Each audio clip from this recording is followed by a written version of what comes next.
ഇറങ്ങിയ സമയത്ത് mixed report വരികയും പിന്നെ മൗത്ത് പബ്ലിസിറ്റിയിലൂടെ തിയേറ്ററുകളിൽ ആളെ കൂട്ടുകയും ചെയ്ത സിനിമയാണ് ആലപ്പുഴ ജിങ്കാന. രണ്ടും രണ്ട് ജോണറാണെങ്കിലും തല്ലുമാലയുടെ ഒരു ലേറ്റ് വേർഷനായിട്ടാണ് എനിക്ക് ഈ സിനിമ അനുഭവപ്പെട്ടത്. തല്ലുമാലയുടെ ആ ഒരു ഇൻഫ്ലുവൻസ് സിനിമയിലുടനീളം ഉണ്ട്. കുറേ സീൻസ് ഫോഴ്സ്ഡായി ചെയ്ത പോലെ തോന്നിയിട്ടുണ്ട്. കുറേ സീൻസൊക്കെ ഡിലീറ്റഡ് സീൻസ് പോലെയാണ് കണ്ടിരിക്കാൻ തോന്നിയത്. ഒരു പ്രോപ്പർ സ്ക്രിപ്റ്റ് ഇല്ലാത്തത് നല്ലോണം എടുത്തു കാണിക്കുന്നുണ്ട്. തിയേറ്ററിൽ ഏറ്റവും കൂടുതൽ ചിരി പൊട്ടിച്ചത് ഇവനാണ്. ഇടയ്ക്ക് മാത്രം വായ തുറക്കുന്നത് കൊണ്ട് ഇവൻ്റെ സീൻസൊക്കെ നൈസായിരുന്നു.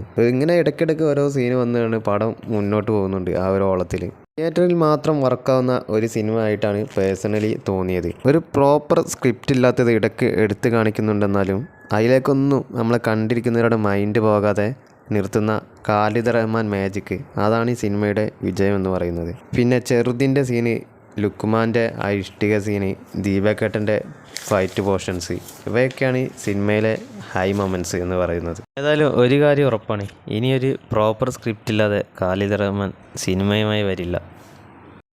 സാധാ സ്പോർട്സ് സിനിമകളിലെ ക്ലീഷകൾ ഒഴിവാക്കി മറ്റൊരു തരത്തിലെടുത്തു. അതുമാത്രമാണ് ഈ സിനിമയിലെ ഏറ്റവും വലിയ പ്രത്യേകത എന്ന് പറയുന്നത്. ഒരു സാധാ പടം ഫുൾ എൻ്റർടൈനാക്കി എടുത്തു. പ്രേക്ഷകരെ ലാഗില്ലാതെ എൻ്റർടൈൻ ചെയ്യിച്ചു. പടം വിഷു തൂക്കി.